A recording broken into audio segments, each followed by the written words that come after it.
The sound of wood splintering against the saloon floor made every head turn. But Elena Brennan barely noticed the silence that followed as she picked up the broken chair leg and raised it toward the drunk miner who had grabbed her skirt. Her two children, hidden behind the bar where old Samuel had shoved them for safety, watched their mother with wide, terrified eyes. And in that moment, she knew this life in Salida, Colorado, was going to destroy them all if she did not find a way out soon. The miner stumbled backward, his hands raised in mock surrender, laughing as his companions jeered and hollered. Elena's fingers trembled around the makeshift weapon, her heart hammering so hard she thought it might burst through her ribcage. The saloon owner, a portly man named Hiram, rushed forward and grabbed her arm, not gently. "Enough, Elena! You want to get yourself killed?" His voice was harsh, but his eyes darted nervously between her and the miners. "Get those children home, now." She dropped the chair leg, the clatter echoing in the sudden quiet. Without a word, she gathered her skirts and moved behind the bar, where her daughter Mary, just 7 years old, clutched her 4-year-old brother Thomas against her chest. Both children's faces were streaked with tears and dirt. Elena's chest constricted with a familiar mixture of rage and helplessness. "Come on, my loves," she whispered, taking their hands. "We are going home." The walk from the saloon to their tiny cabin at the edge of town felt like miles, though it could not have been more than a quarter hour. The September evening air in 1878 carried the bite of approaching autumn, and Elena pulled her thin shawl tighter around her shoulders. Mary walked on her left, Thomas on her right, both silent as ghosts. They had learned not to ask questions, not to complain. They had learned to be small and quiet and invisible, and that knowledge broke something in Elena every single day. Their cabin was barely more than a shack, weathered wood, and a roof that leaked when it rained. Elena pushed open the door and ushered the children inside, immediately moving to light the oil lamp on the rough-hewn table. The flame caught, casting long shadows across the sparse room. One room for everything: sleeping, eating, living. One bed they all shared, huddled together for warmth when the mountain cold crept through the walls. "Mama, are we going to be all right?" Mary's voice was so small, so frightened. Elena knelt before her children, cupping their faces in her work-roughened hands. "Yes, my darling, we are going to be just fine. I promise you that." It was a lie, and she hated herself for telling it. But what else could she say? That their father had abandoned them 6 months ago, taking what little money they had saved and disappearing into the night with a car dealer from Denver? That Elena had been working herself to exhaustion, taking in washing, mending clothes, and serving drinks at the saloon just to keep food in their bellies? That she was terrified every single day that she would fail them, that they would end up on the streets or worse. She heated water over the small stove and made a thin soup from the vegetables she had managed to buy that morning. The children ate without complaint, though she knew it was not nearly enough. She gave them most of her portion, claiming she had eaten at the saloon. Another lie. After the children had fallen asleep in the bed, curled around each other like puppies, Elena sat at the table with her head in her hands. The lamp flickered, and she knew she should put it out to save oil, but she could not bear the darkness just yet. Her whole body ached, not just from the physical labor, but from the weight of responsibility, of fear, of exhaustion that went bone deep. A knock at the door made her jump. Her hand instinctively reached for the kitchen knife on the table. "Who is it?" "Mrs. Brennan. It is Hiram, from the saloon." She debated not answering, but eventually rose and opened the door a crack. The saloon owner stood in the darkness, his hat in his hands, looking uncomfortable. "What do you want?" Her voice was flat. "I am sorry, Mrs. Brennan, but I cannot have you working at the saloon anymore. Those miners, they are good customers, and with you there is always trouble. I cannot afford to lose their business." The words hit her like a physical blow. "Hiram, please, I need that work. My children need to eat. I am sorry, truly I am. But my decision is made." He shifted his weight, avoiding her eyes. "I will pay you for the days you worked this week. That is all I can do." He pressed a few coins into her hand and left before she could say anything more. Elena closed the door and leaned against it, staring at the coins in her palm. $3? That was what her dignity and her children's welfare were worth. $3 that would last them perhaps 2 weeks if she was careful. And then what? She did not sleep that night. Instead, she sat at the table, watching the lamp burn lower and lower, trying to think of anything, any solution. She could take in more washing, but there was only so much washing in a town the size of Salida. She could try to find work as a cook or a housekeeper, but most of the respectable families would not hire a woman alone, especially one with children and no husband. The assumptions people made, the judgment in their eyes, it was suffocating. By morning, she had made a decision. She would take the children and try to find work at one of the ranches outside town. Ranch owners always needed help, especially coming into fall when there was harvest work and preparations for winter. It was not ideal, but it was something. She woke Mary and Thomas as the sun rose over the mountains, painting the sky in shades of gold and pink. "We are going on an adventure today," she told them, with forced brightness. "We are going to visit some ranches and see if anyone needs help." Thomas's eyes lit up. At 4, he still had that capacity for excitement, for believing his mother when she made things sound hopeful. Mary, older and wiser to their circumstances, simply nodded and helped her brother get dressed. They set out walking along the road that led south from Salida, following the Arkansas River as it wound through the valley. The mountains rose up on either side, massive and beautiful, and indifferent to the struggles of the tiny humans below. Elena carried what few possessions they could not leave behind in a cloth bundle, and Mary held Thomas's hand as they walked. The first ranch they came to, a sprawling cattle operation, turned them away at the gate. The foreman took one look at Elena and her children and shook his head. "Sorry, madam, we have got a full crew."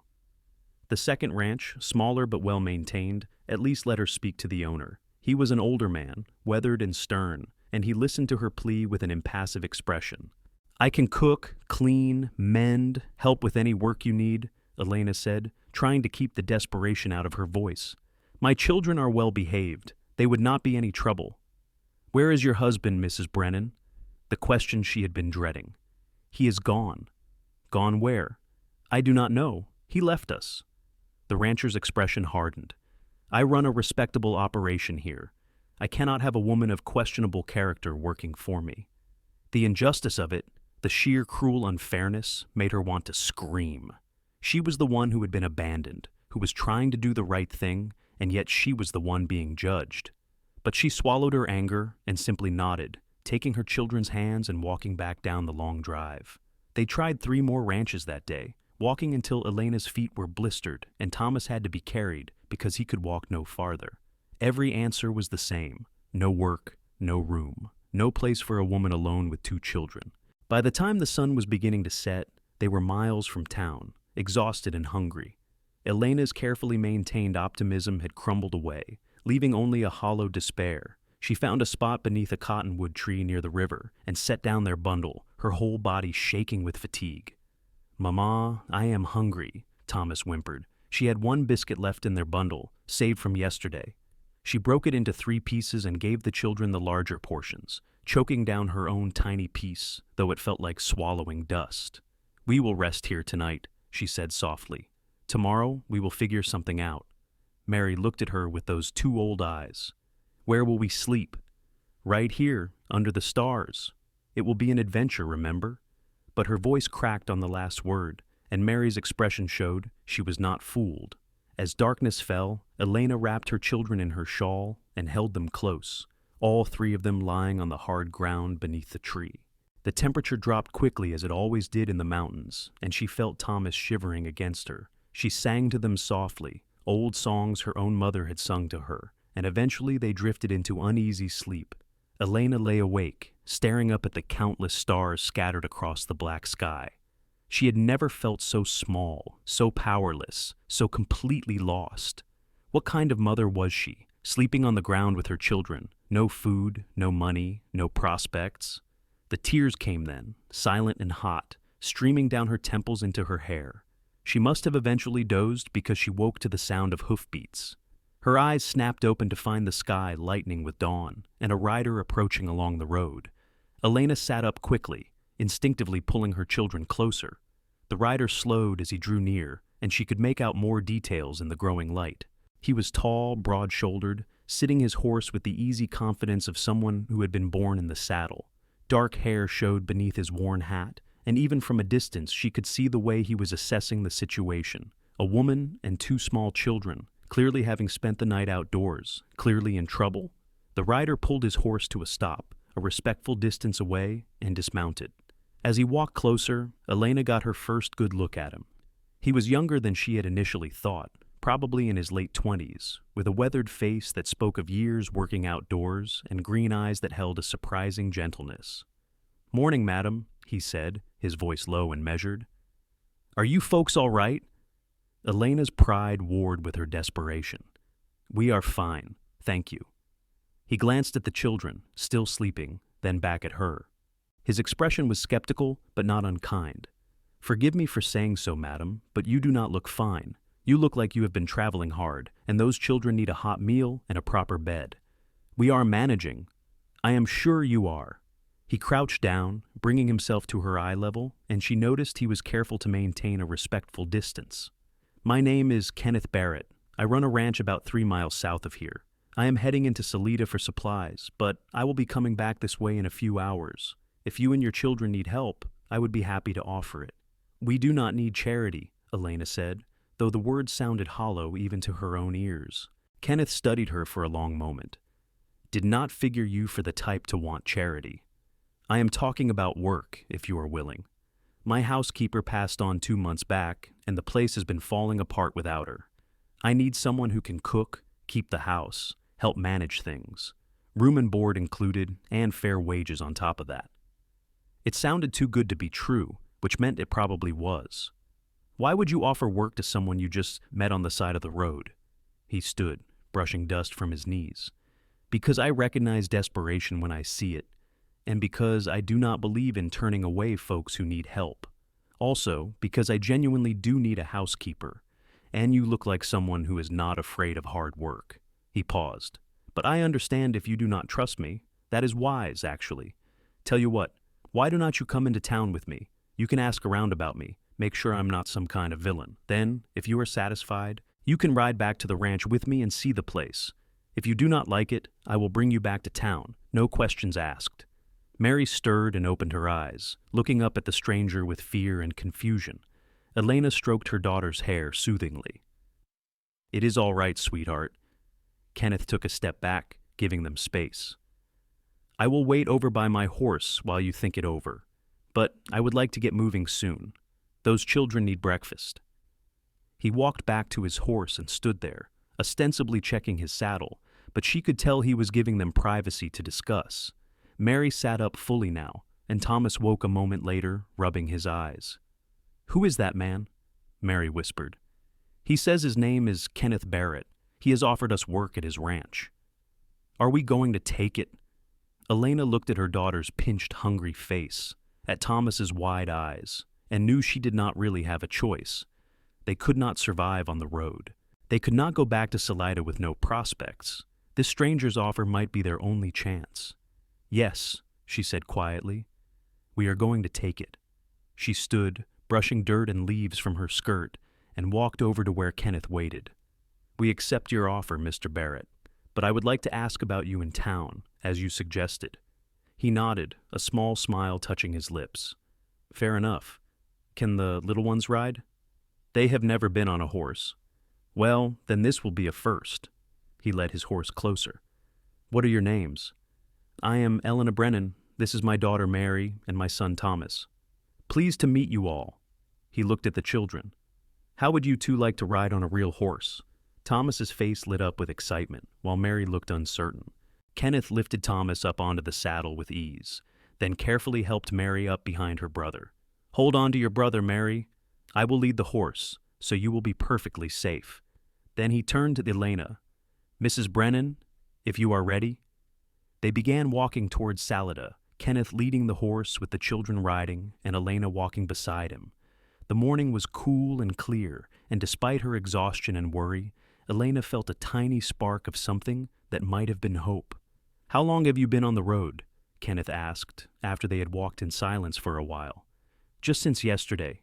We left Salida looking for work." "And your husband?" Elena's jaw tightened. "He left us 6 months ago." Kenneth nodded slowly, and she braced herself for judgment, for the assumptions and accusations she had become so accustomed to. But they did not come. "That must have been hard," was all he said.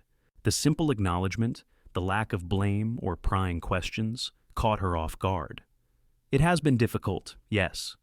I imagine you have been doing your best to care for your children on your own. I have been trying. That is all anyone can do. They walked in companionable silence for a while longer. Elena studied Kenneth from the corner of her eye, trying to figure him out. He moved with an easy grace, his attention constantly shifting between the road ahead, the children on the horse, and his surroundings. There was a watchfulness to him, but it did not feel threatening, more protective, like a man who had learned to be alert to danger. "Have you always been a rancher?" she asked. "Not always. I worked as a cowboy for various outfits for about 10 years, saved my money, and bought my own place 3 years ago. It is not a big operation, just enough cattle and horses to make a living, but it is mine." "And your family?" A shadow crossed his face. "My parents passed on when I was young. Grew up in an orphanage in Kansas City until I was old enough to work. No siblings, no wife, just me." The loneliness in those words resonated with Elena. She understood what it was like to be alone, even though she had her children, perhaps especially because she had her children. The weight of being solely responsible for 2 young lives was its own kind of isolation. They reached Salida as the town was waking up, smoke rising from chimneys and the sounds of morning activity beginning. Kenneth led them to the general store, which was just opening. "Mrs. Patterson," he called to the woman, sweeping the front step. "Good morning." The woman looked up, her weathered face breaking into a smile. "Kenneth Barrett, what brings you to town so early?" "Supply run, but I was hoping you might spare a few minutes to speak with Mrs. Brennan here. She has some questions about me, and I figure you were about as honest a source as anyone could ask for." Mrs. Patterson's eyes moved to Elena and the children with open curiosity. "Of course. Come inside, dear. Let us get those little ones something to eat while we talk." Kenneth helped the children down from the horse and handed Mrs. Patterson some coins. "Get them a proper breakfast, please, and whatever Mrs. Brennan would like." Inside the store, which also served as a small restaurant, Mrs. Patterson sat Elena and the children at a table and brought them plates of eggs, bacon, and fresh bread. Thomas and Mary fell on the food like wolves, and Elena had to remind them to slow down. She forced herself to eat as well, though her stomach was tied in knots of anxiety. "Mrs. Patterson sat down across from her, while Kenneth waited outside. "So, you want to know about Kenneth Barrett? He has offered me work as his housekeeper. I need to know if he is trustworthy." The older woman nodded approvingly. "Smart girl. Too many women do not ask the right questions." She leaned back in her chair. "Kenneth is one of the good ones. He has been coming into town for supplies for 3 years now. Always pays his bills on time, always treats folks with respect.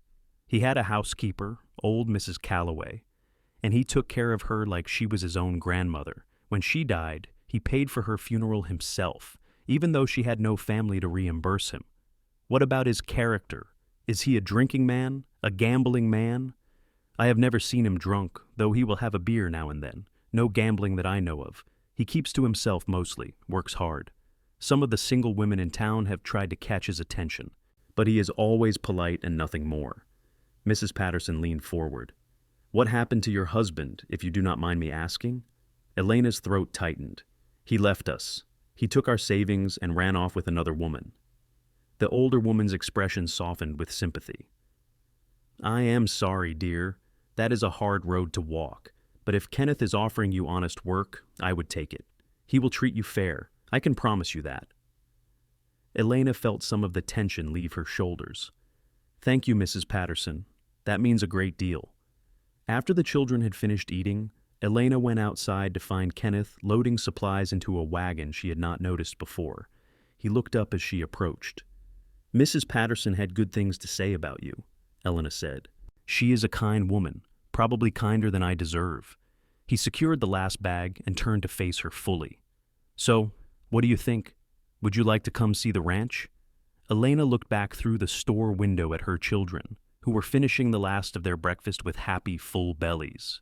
She thought about the cold ground they had slept on last night, about the fear and uncertainty that had become their constant companions. She thought about the way Kenneth had spoken to her, with respect and without judgment. "Yes," she said, "we would like to see your ranch." The ride to the Barrett Ranch took about an hour in the wagon, with the children sitting in the back among the supplies and Elena on the bench seat beside Kenneth. The road followed the river for a while before turning up into the foothills. The landscape was breathtaking, golden aspens mixed with dark pines, the mountains rising up like sentinels in the distance. Kenneth pointed out landmarks as they drove. That is where the creek runs in spring, comes down from the snowmelt. The cattle like to gather there, and that ridge over there, that is the western boundary of my property.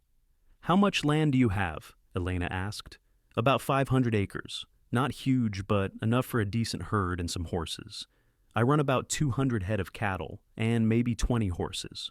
Finally, they crested a rise, and the ranch spread out before them. The main house was a solid 2-story structure made of logs and stone, weathered but well-maintained.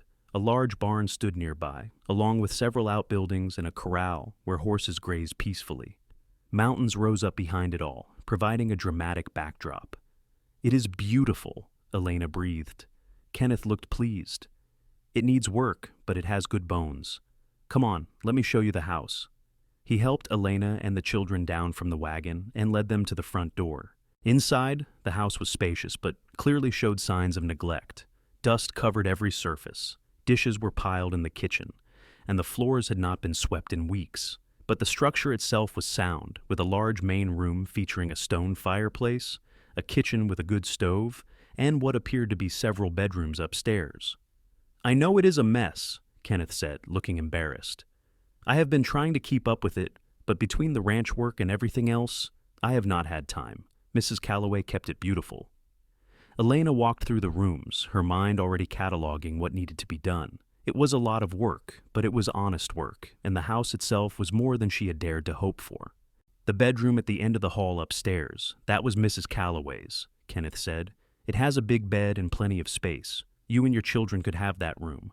I sleep in the room at the other end, and there is one in between that I use for storage. You could clean it out for the children if you would, rather they had their own room. A whole bedroom, maybe even 2. Elena felt tears prick her eyes.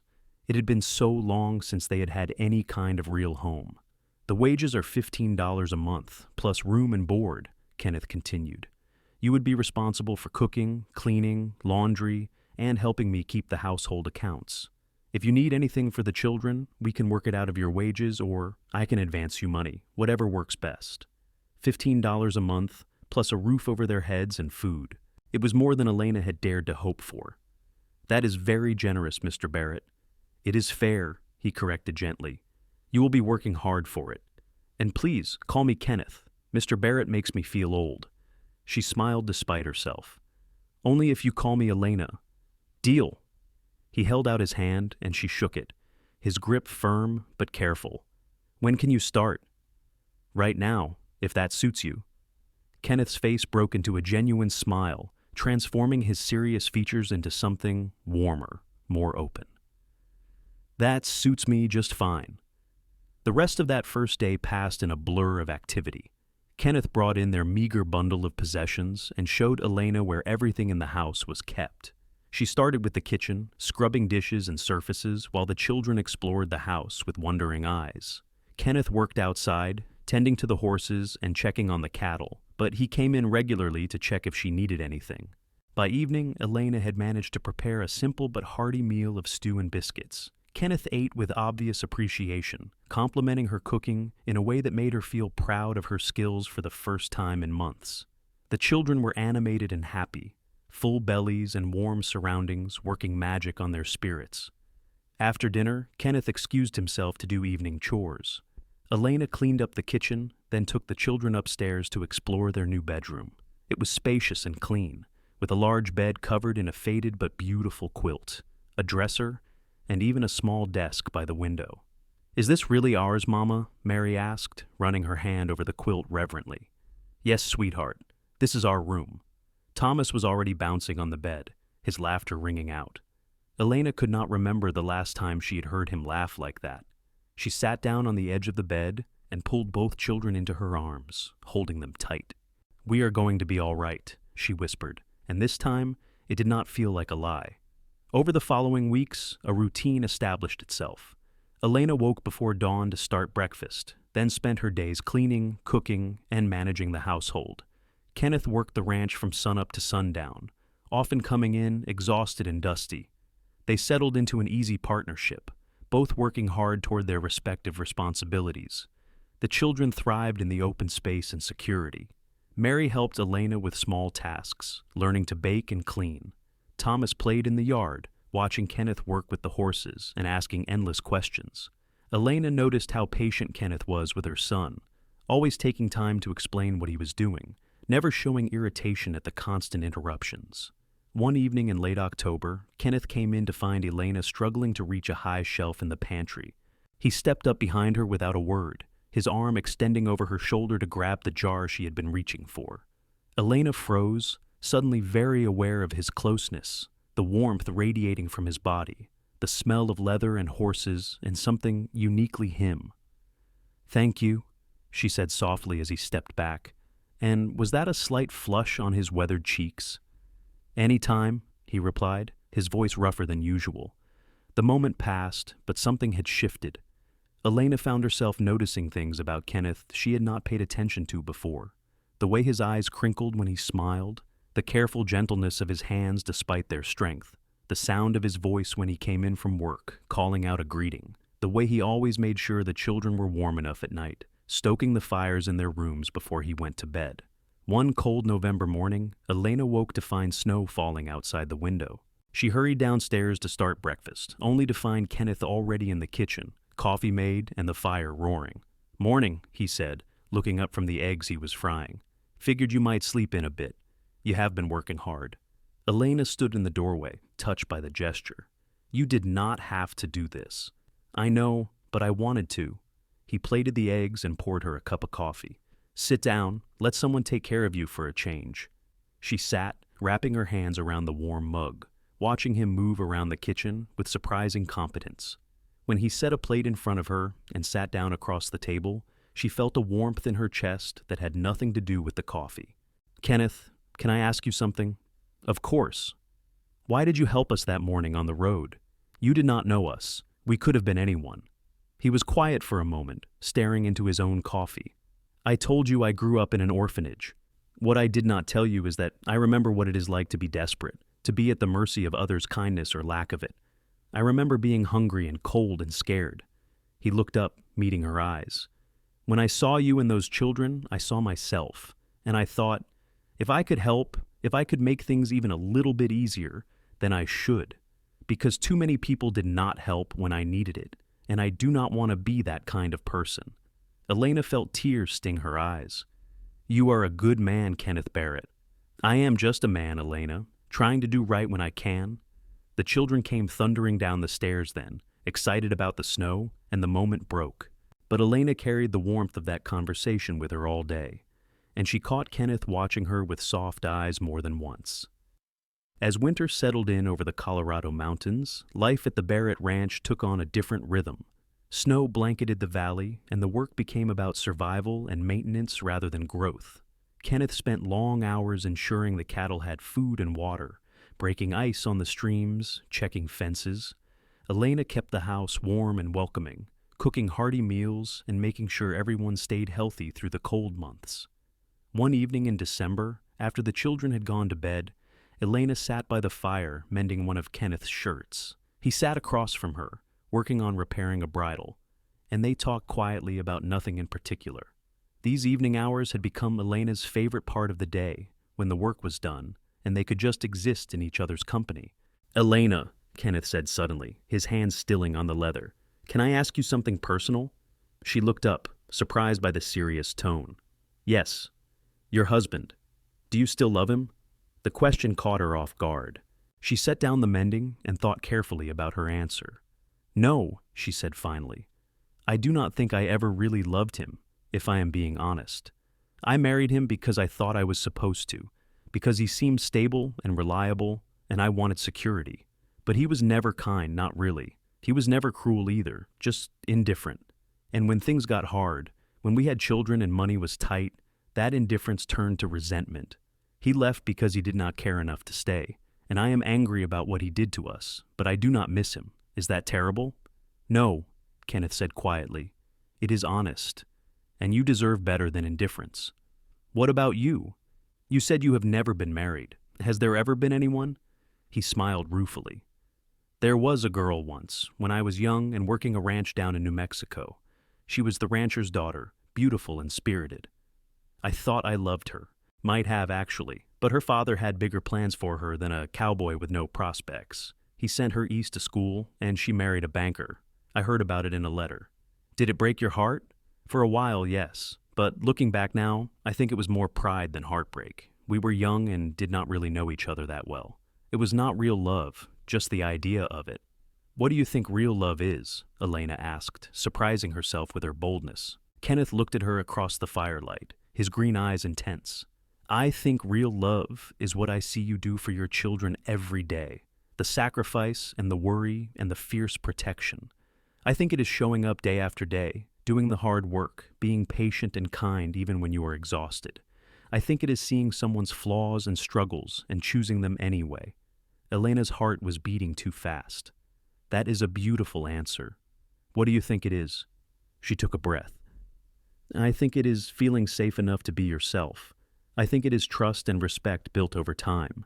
I think it is looking at someone and thinking your life is better because they are in it. The air between them felt charged with something unspoken. Kenneth opened his mouth as if to say something, then seemed to think better of it. Instead, he just nodded and went back to his work on the bridle. But later that night, as Elena lay in bed with her children sleeping beside her, she replayed that conversation over and over. She thought about how safe she felt here, how Kenneth's presence had become something she looked forward to and counted on. She thought about the way her pulse quickened when he smiled at her, the way she found excuses to be near him. She was falling in love with him. Maybe she already had fallen. The realization was both terrifying and exhilarating. The question was, did he feel the same way? Christmas came, and Kenneth surprised Elena by bringing home a small pine tree and setting it up in the main room. Mrs. Calloway always insisted on a Christmas tree, he explained, looking almost shy. I thought the children might enjoy it. Mary and Thomas were delighted, and Elena helped them make decorations from scraps of fabric and paper. On Christmas morning, Kenneth gave the children small gifts, a carved wooden horse for Thomas and a beautiful doll for Mary. He gave Elena a warm shawl in deep blue wool, far nicer than anything she had owned in years. Kenneth, this is too much, she protested, but he shook his head. It is not enough. You have made this house a home again. That is worth more than a shawl. Elena had made him a new shirt. Having noticed his were all worn thin. When he opened it, his face lit up with genuine pleasure. Elena, this is beautiful. Thank you.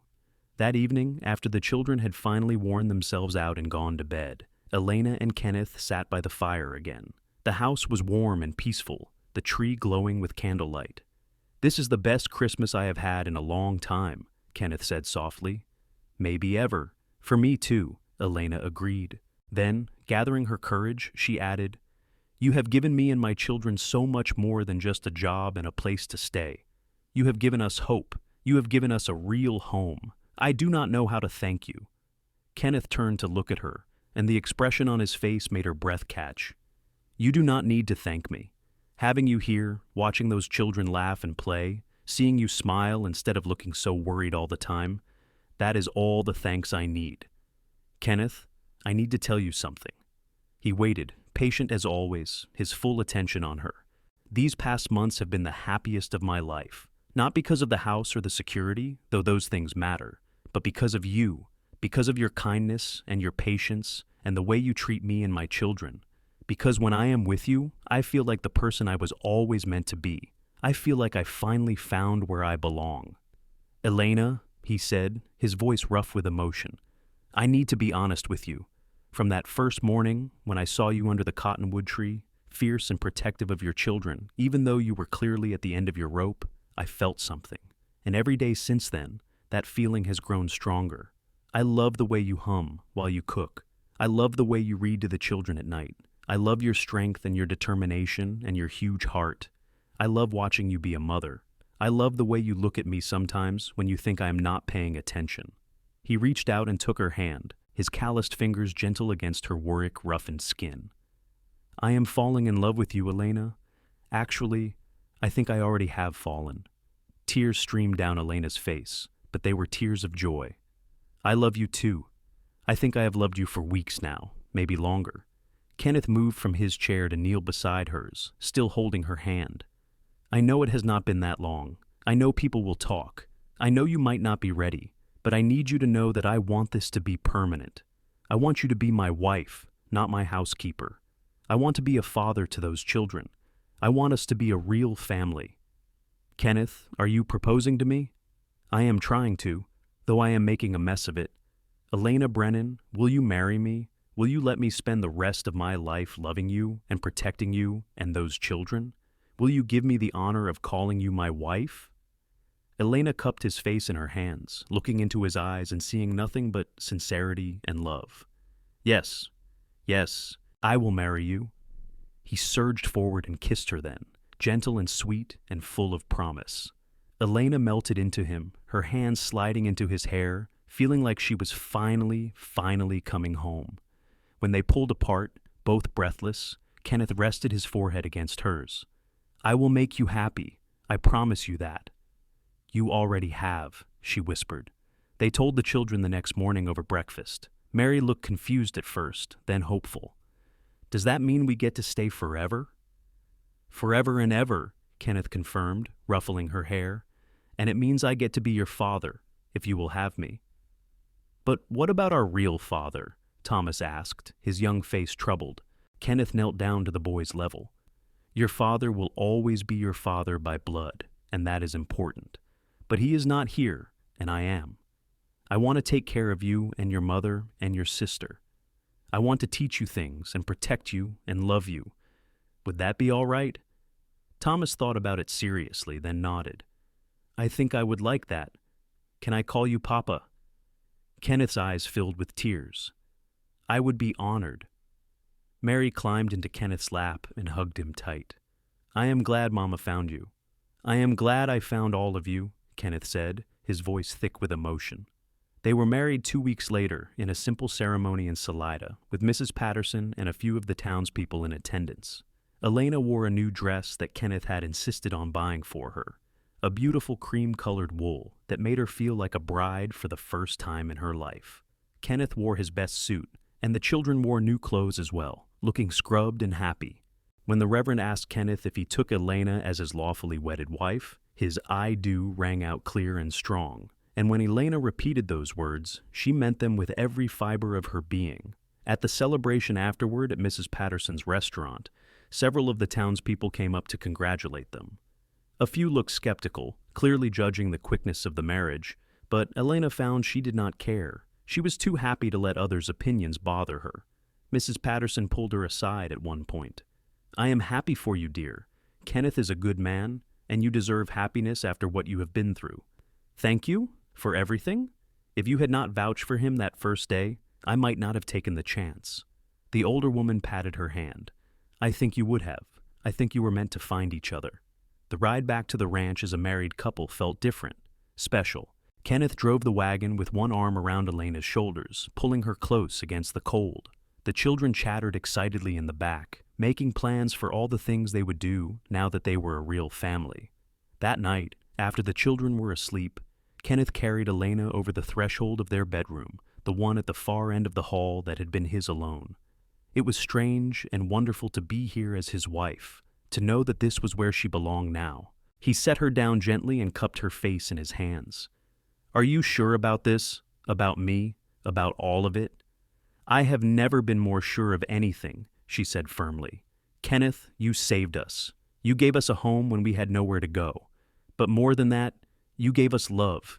You gave us a family. I want to spend the rest of my life with you. I am going to make mistakes, he warned. I have never been a husband or a father before.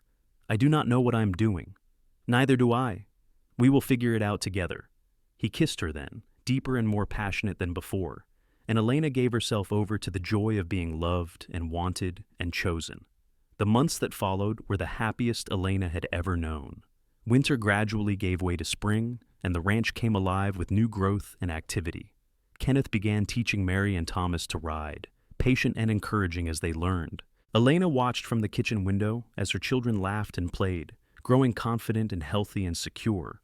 At night, she and Kenneth would lie in bed and talk about everything and nothing. He told her stories about his years as a cowboy, about the places he had seen and the people he had known. She told him about her childhood, about the dreams she had given up when she married her first husband, about the woman she had thought she would become. "You can still be that woman," Kenneth told her. "It is not too late." "I think I am becoming someone even better," she replied, "someone I did not know I could be." In April, Elena began to feel ill in the mornings. At first, she thought it was just exhaustion from the spring work, but when it continued for weeks, she began to suspect the truth. She confided in Mrs. Patterson during a trip to town, and the older woman confirmed her suspicions. "You are expecting, dear. Congratulations." Elena sat down heavily on a barrel, her mind reeling. A baby. She was going to have Kenneth's baby. The thought filled her with a complex mixture of joy and fear. Joy because this child would be born from love, because Kenneth would be there every step of the way. Fear because she remembered how hard the early years had been with Mary and Thomas, how little support she had received. But this time would be different. She knew that with bone-deep certainty. Kenneth would not leave. He would not resent the sleepless nights or the crying or the endless work. He would be a true partner, a true father. When she told him that evening, his reaction exceeded her wildest hopes. His face went through a rapid succession of expressions: shock, wonder, joy, and he let out a whoop of pure happiness that brought the children running from their rooms. "What is it? What is happening?" Mary asked. Kenneth scooped up Elena and spun her around gently before setting her back down. "Your mother is going to have a baby. We are going to have a baby." The children's reactions were mixed. Mary looked thrilled, already planning all the ways she would help. Thomas looked uncertain, worried perhaps about being displaced. Kenneth noticed and knelt down beside the boy. "This does not change how much we love you, Thomas. You and Mary will always be my children, just as much as this new baby. Our family is just getting bigger, that is all." "Promise?" Thomas asked in a small voice. "I promise. Cross my heart." The pregnancy progressed smoothly. Kenneth was attentive and protective without being overbearing, taking on extra household tasks when Elena was tired and bringing her little treats from town. The children were excited, constantly talking to Elena's growing belly and arguing over whether they wanted a brother or a sister. One evening in July, Kenneth found Elena sitting on the porch, watching the sunset paint the mountains in shades of gold and purple. He sat down beside her and took her hand. "What are you thinking about?" he asked. "About how different my life is now compared to a year ago. Last summer, I was desperate and scared and convinced I was failing my children. Now, I have you and this home and another baby on the way. It feels like a dream sometimes. It is not a dream. It is real, and it is ours." He hesitated, then continued. "Elena, I need to tell you something. When I saw you that morning on the road, when you told me about your husband leaving you with 2 children, do you know what I thought?" "What?" "I thought, then I will give you 3 more reasons to stay, 3 more reasons to keep fighting, to keep hoping. I thought, I will be the father those children need. I will be the husband you deserve. And if we are blessed, we will have children of our own. 3 more reasons for you to never doubt that you were loved and wanted and valued." Tears streamed down Elena's face. "You already gave me so much more than 3 reasons. You gave me everything. And you gave me a family. You gave me a purpose. You gave me love when I had been alone for so long." He kissed her softly. "Thank you for taking a chance on me that day. Thank you for stopping." In late September, Elena went into labor. Kenneth rode into town to fetch the midwife while Mrs. Patterson stayed with Elena and the children. The labor was long and difficult, and there were moments when Elena wondered if she had the strength to see it through. But then she would think about Kenneth and Mary and Thomas waiting for her, about the baby who needed her to be strong, and she would find the will to keep going. Just after dawn, as the first light was breaking over the mountains, Elena gave birth to a healthy baby boy. The midwife cleaned him up and placed him in Elena's arms, and she looked down at her son with overwhelming love. Kenneth came in moments later, still dusty from his frantic ride to town and back. When he saw Elena and the baby, his face crumpled with emotion. He approached slowly, almost reverently, and sat on the edge of the bed. "Is he all right? Are you all right?" His voice shook. "We are both fine. Kenneth, meet your son." He reached out with trembling hands and took the baby, cradling him with surprising gentleness for such a large man. "He is perfect, absolutely perfect." He looked up at Elena with tears streaming down his face. Thank you. Thank you for this gift." Mary and Thomas were allowed in a few minutes later, both wide-eyed with wonder at their new brother. They gathered around the bed, and Elena looked at her family, the family she had never dared to dream she could have, and felt complete. They named him James, after Kenneth's father, James Kenneth Barrett. He was a good baby, content and healthy, and he quickly became the center of the household's attention. Mary was an attentive big sister, always wanting to help. Thomas was initially hesitant but gradually warmed up, eventually declaring that having a baby brother was not so bad after all. The years that followed brought both challenges and joys, as all lives do. There were hard winters and dry summers, sick cattle and broken fences, moments of frustration and exhaustion. But through it all, Kenneth and Elena faced everything together, their love growing deeper and stronger with each passing season. 2 years after James was born, Elena gave birth to a daughter they named Rose. Mary was ecstatic to have a little sister, and Thomas declared himself the protector of both younger siblings. Kenneth was a devoted father to all 4 children, making no distinction between the 2 he had adopted and the 2 he had fathered. They were all his, equally loved and cherished. One evening, when James was 3 and Rose was 1, Elena stood in the kitchen preparing dinner while Kenneth played with the children in the main room. She could hear their laughter, the sound of Kenneth's deep voice making up some outrageous story that had them all giggling. She paused in her work, just listening, feeling the warmth of it wash over her. Kenneth appeared in the doorway, James on his hip and Rose clinging to his leg. "The natives are getting restless. They demand to know when dinner will be ready." "Tell the natives they need to wash up first," Elena replied, smiling.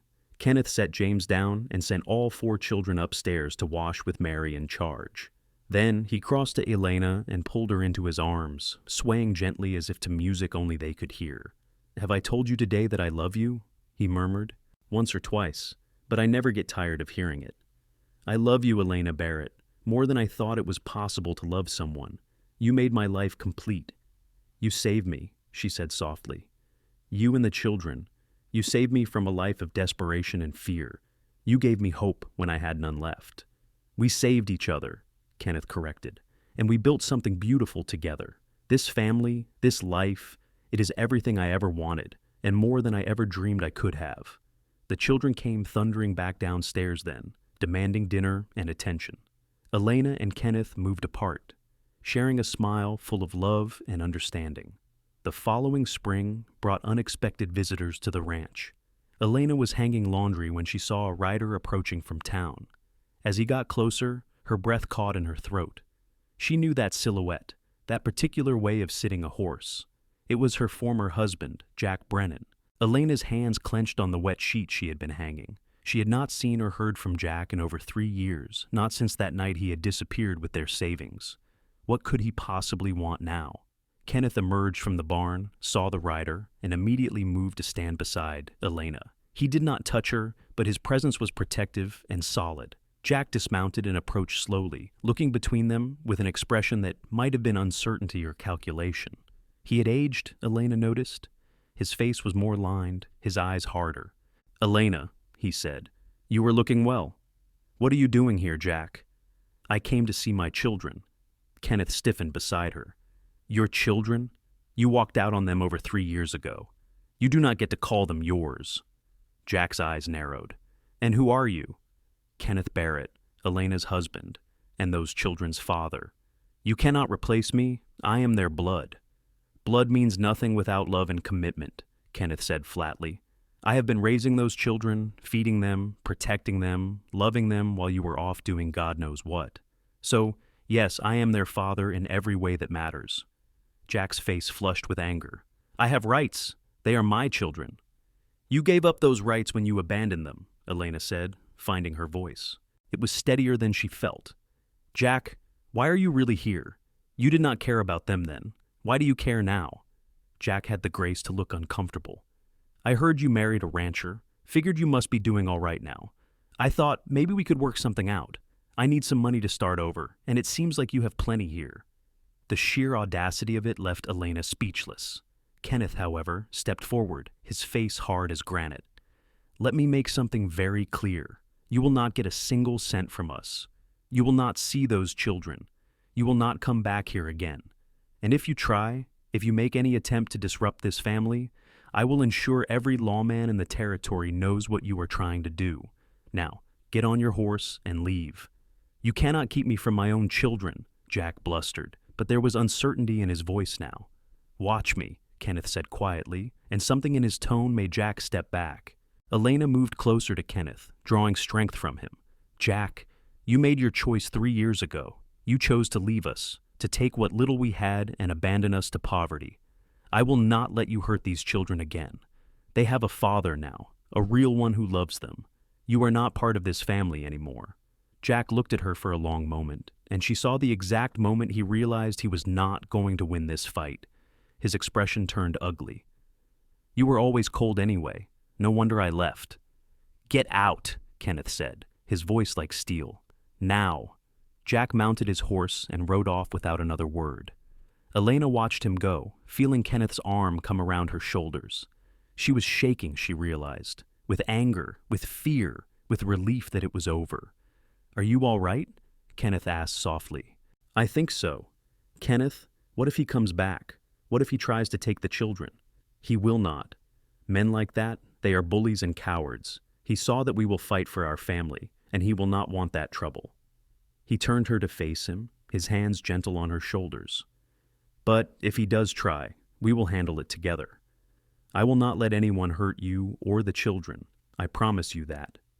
That evening, after the children were in bed, Elena told Kenneth about her conversation with Mary and Thomas. They had seen Jack arrive and had been frightened, especially when they realized who he was. Elena had explained that their birth father had come by, but that he was leaving again, that Kenneth was their real father now, in all the ways that mattered. They had both seemed relieved, and Thomas had declared that he did not want to see Jack anyway, because Kenneth was his papa. "They chose you," Elena told Kenneth as they lay in bed that night. "When it came down to it, they chose you without hesitation." "I will spend the rest of my life earning that choice," Kenneth said fiercely. "I will never let them down. I will never leave." Elena curled into him, feeling safe and protected and loved. "I know. That is why I love you." Jack never returned, and as months passed, the incident faded into memory. The children continued to grow and thrive. Mary became a skilled rider and developed a love for the horses. Thomas showed an aptitude for working with cattle that made Kenneth proud. James was a curious, energetic boy who was into everything. Rose was sweet-natured and affectionate, her father's favorite, though he tried not to show it. When James was 5 and Rose was 3, Elena discovered she was pregnant again. The news was met with joy all around, though Elena admitted to Kenneth that she was a bit overwhelmed at the thought of 5 children. "We will manage," Kenneth assured her. "We always do." This pregnancy was harder than the previous ones, and Elena spent much of it tired and uncomfortable. Kenneth took over even more of the household tasks, and Mary, now 13 and quite capable, helped care for the younger children. The whole family rallied around Elena, supporting her through the difficult months. In February of 1883, Elena gave birth to twin boys. The birth was difficult and frightening, and for a while, the midwife was not sure if Elena or the babies would survive. But by some miracle, they all came through, though Elena was left weak and exhausted. Kenneth held his newborn sons with tears streaming down his face. "We are naming them Matthew and Michael," he declared, "and that is enough children. We have a half dozen now, and I am not risking you again." Elena, too tired to argue, just smiled weakly. 6 children. Can you believe it?" "I believe we are the luckiest people alive," Kenneth said, kissing her forehead. The twins were healthy, if demanding, and the Barrett household became a place of organized chaos. With 6 children ranging from newborn to 13, there was never a dull moment, but there was also an abundance of love and laughter and joy. Mary grew into a capable young woman, her mother's intelligence and her father's steadiness combining to create someone special. At 16, she started teaching at the small school in Salida, living at home and riding into town each day. Thomas, at 14, was Kenneth's right hand on the ranch, learning the business and proving himself to be a natural cattleman. James and Rose were inseparable, constantly getting into mischief together. And the twins, Matthew and Michael, were doted on by everyone. One evening, when the children were all asleep and the house was finally quiet, Kenneth and Elena sat on the porch watching the stars come out over the mountains. It had been 8 years since that morning. Kenneth had found Elena and her children by the side of the road. "Do you ever think about how different your life would be if I had just ridden past that morning?" Kenneth asked. Kenneth: "Sometimes," Elena admitted. "I think about where we would be now, me and the children. I cannot imagine we would have survived much longer. I think you would have. You are stronger than you know. Maybe, but I am glad I did not have to find out. I am glad you stopped. I am glad you saw us and decided we were worth saving." Kenneth took her hand, lacing his fingers through hers.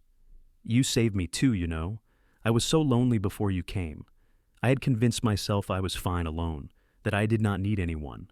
But I was just existing, not really living. You and the children, you gave me purpose and meaning. You gave me a reason to build something that would last." Elena leaned her head on his shoulder.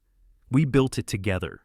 This family, this life, it is ours. We made it together." "He left you with 2 kids, Kenneth said softly, echoing that first conversation. "And I gave you 3 more reasons to stay. Now, we have 6 reasons, plus each other. Best decision I ever made, accepting your offer that day. Best decision I ever made, stopping to help." They sat in comfortable silence, holding hands and watching the stars. Inside the house, their children slept safely, secure in the knowledge that they were loved. Around them, the ranch that they had built together thrived. And above them, the eternal mountains stood watch. Years continued to pass, each one bringing its own challenges and blessings. There were good years and hard years, abundant harvests and difficult winters. Kenneth expanded the ranch gradually, buying adjacent land as it became available. Elena became known throughout the region for her kindness and wisdom, often helping other women who found themselves in difficult circumstances. Mary married at 19, a nice young man who worked at the bank in Salida. She and her husband built a house in town, but she visited the ranch frequently, bringing her own children to play with their aunts and uncles. Thomas took over more and more of the ranch operations as Kenneth got older, eventually becoming a partner in the business. James decided to become a veterinarian, traveling to Denver for training before returning to Salida to set up a practice. Rose married a rancher from the next valley over. The twins, inseparable as always, went into business together, opening a general store in Salida. Through it all, Kenneth and Elena remained the center of their growing family. Their love for each other never diminished, if anything growing deeper and richer as they aged together. They became known as the couple who had beaten the odds, who had built something lasting from desperate beginnings.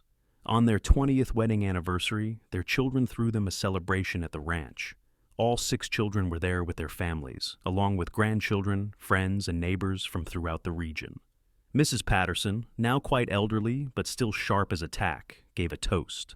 20 years ago, Kenneth Barrett brought a desperate woman and her 2 children to my store, asking me to vouch for his character.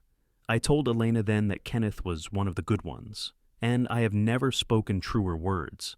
These 2 people have built something beautiful together. They took broken pieces and made a masterpiece. They are an example to us all of what love and commitment can accomplish. Kenneth stood and pulled Elena to her feet, holding her close as their family and friends applauded. He looked into her eyes, those same eyes that had captured his heart 8 years before on a dusty road. "Elena Barrett, you are the love of my life. You gave me everything I never knew I needed. I would stop on that road 1,000 times over, and I would make the same choice every single time. I love you more today than I did the day we married, and I will love you more tomorrow than I do today." Elena, tears streaming down her face, cupped his weathered cheek. "You saved my life, Kenneth. You and our beautiful family. You showed me what love really is. I love you with everything I am." They kissed then, to the cheers and applause of their family, and for a moment they were transported back to that Christmas night when they had first confessed their feelings. The spark that had ignited then had grown into a bonfire that warmed everyone around it. As the celebration continued around them, Kenneth and Elena slipped away for a moment of privacy. They walked to the spot where the old cottonwood tree still stood by the river, the place where their story had truly begun. "Do you ever regret it?" Elena asked. "Taking on a woman with 2 children, all the complications and challenges that came with that?" Kenneth pulled her close, resting his chin on top of her head. "Not for one single second. You gave me 3 children to love. Then we created 3 more together. You gave me a family, a purpose, a reason to build something lasting. You gave me love when I had been alone. How could I ever regret that? I used to think I was weak for needing help, Elena confessed. I used to think accepting your offer made me a failure, but now I realize it made me smart. It made me brave. I chose to trust you, to take a chance on hope, and that choice changed everything. You were never weak, Elena. You were surviving, doing whatever it took to protect your children. That is the strongest thing a person can do. They stood there as the sun set behind the mountains, painting the sky in brilliant colors. From the house, they could hear the sounds of their family laughing and celebrating. 6 children, numerous grandchildren, a lifetime of memories, and hopefully many more years to come. He left me with 2 kids, Elena said softly, repeating the words that had started everything. Kenneth smiled and finished the thought. And I gave you 3 more reasons to stay. Best trade I ever made. Best trade we both made. As darkness fell and the stars came out one by one, Kenneth and Elena Barrett walked hand in hand back to their home, their family, their life. They had started with nothing but hope and determination, and they had built something that would last for generations. They had taken broken pieces and created something beautiful. They had found love in the most unexpected place, and that love had transformed them both. Years later, long after Kenneth and Elena had passed on peacefully in their old age, their great-grandchildren would still tell the story of how it all began. How a desperate woman and her 2 children had been found by the side of the road by a lonely cowboy. How he had offered her work and shelter and safety. How love had grown between them, slowly and surely, until it became the foundation on which an entire family was built. They would tell about the 6 children, about the ranch that thrived for generations, about a love story that proved it was never too late for a new beginning. They would tell about Kenneth's promise that day by the cottonwood tree, to give Elena 3 more reasons to stay, and how he had kept that promise every day for the rest of his life. And they would tell about the words carved into the headstone where Kenneth and Elena lay side by side in the cemetery overlooking the ranch. He gave her reasons to stay. She gave him reasons to live. Together, they built forever. The Barrett Ranch continued to thrive, passed down through the generations, a testament to what 2 people could build when they chose love over fear, hope over despair, and each other over loneliness. The mountains that had witnessed their first meeting continued to stand watch over their descendants, eternal and unchanging, silent guardians of a love story that had changed so many lives. In the end, it was not just about a cowboy who helped a desperate woman. It was about 2 broken people who found each other at exactly the right moment, who chose to build something together rather than face the world alone. It was about the transformative power of love, the strength found in partnership, and the beauty that can emerge from even the most desperate circumstances. Kenneth had stopped that morning, not knowing he was about to meet the love of his life. Elena had accepted his offer, not knowing she was about to find her true home. They had both been looking for something without knowing what it was, and they had found it in each other. That is what their descendants remembered most of all. Not the struggles or the hardships, not the difficult beginning or the challenges they faced. They remembered the love. They remembered the family. They remembered 2 people who proved that it is never too late to start over, to find happiness, to build something lasting. The story of Kenneth and Elena Barrett became a legend in Salida and the surrounding territories, passed down with pride and told with reverence. It became a story that gave hope to others facing impossible circumstances, a reminder that sometimes salvation comes from the most unexpected sources, and that love can bloom even in the hardest soil. And every time someone told the story, they would end it the same way. He left her with 2 kids. The cowboy said he would give her 3 more reasons to stay, and he did, creating a family and a love that lasted forever. That was the true ending, the happily ever after that Elena had never dared to dream of when she sat under that cottonwood tree with her 2 frightened children, at the end of her rope and nearly out of hope. That was the miracle that Kenneth had never imagined when he set out that morning on what he thought would be a simple supply run. They found each other when they both needed it most. They built a life together that was richer and fuller than either could have created alone. They loved each other through good times and bad, through challenges and triumphs, through all the ordinary and extraordinary moments that make up a life. And in the end, that love was what mattered most. Not the ranch or the cattle or the money, not the hardships they overcame or the obstacles they faced, just the love they shared, the family they created, and the legacy they left behind. It was a love story for the ages, played out against the backdrop of the wild Colorado mountains in the untamed days of the Old West. It was the story of Elena and Kenneth Barrett, two souls who found each other against all odds and built something that would last far beyond their own lifetimes. And it all started with a simple choice: a cowboy deciding to stop and help, and a desperate woman deciding to trust. From that single moment of kindness and courage, an entire family tree grew, branching out across generations, each person carrying within them a piece of that original love story. The Barrett legacy lived on, not just in names and bloodlines, but in values and character.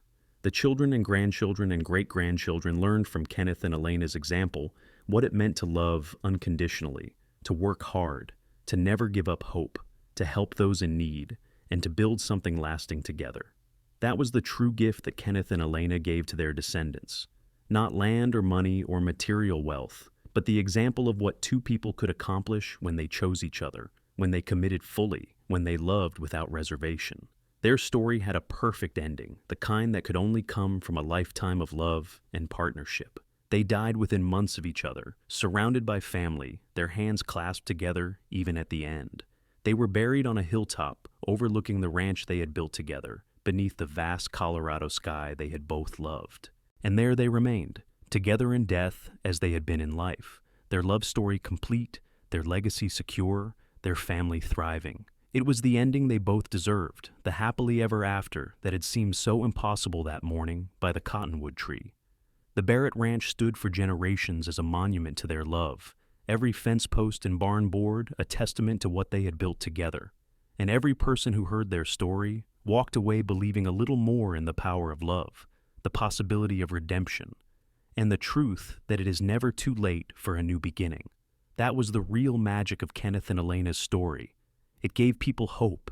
It showed that even in the hardest times, even when everything seemed lost, there was still the possibility of finding love and building something beautiful. It proved that sometimes the best things in life come from the most unexpected moments, and that taking a chance on hope and trust can lead to miracles. So, the story lived on, told and retold, each generation adding their own memories, but always coming back to that central truth. He left her with 2 kids. The cowboy gave her 3 more reasons to stay, and together they created a love that would never die, a family that would never forget, and a legacy that would inspire for generations to come. That was the story of Elena and Kenneth Barrett, a love story set in the Wild West, born from desperation and kindness, grown through hard work and commitment, and perfected over a lifetime of partnership. It was a story with a perfect ending, a happily ever after, earned through sacrifice and love, and the simple choice to stand by each other no matter what. And it all began on a September morning in 1878, when a desperate woman with 2 children met a lonely cowboy on a dusty Colorado road, and both of their lives changed forever.